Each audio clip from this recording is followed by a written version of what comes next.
President Trump drew a very clear red line in the sand. He said on April 12th, he told Iran, you have 60 days to negotiate.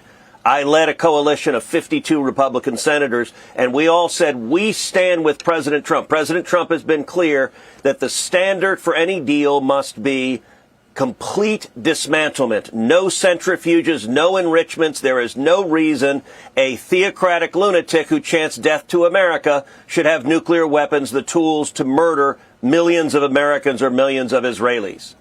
Right.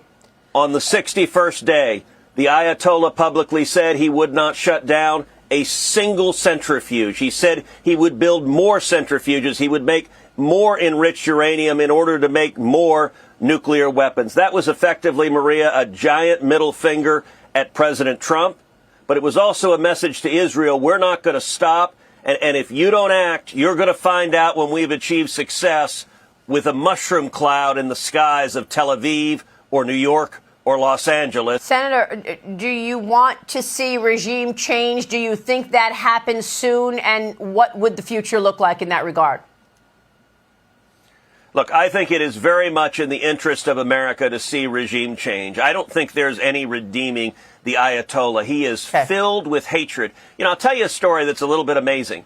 The former head of the Iranian nuclear program, a man whom many say was sent to meet his maker by the Mossad, the Israeli intelligence forces.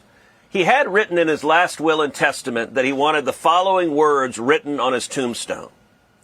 Here lies a man who sought to annihilate Israel. Maria, think of the level of bilious hate.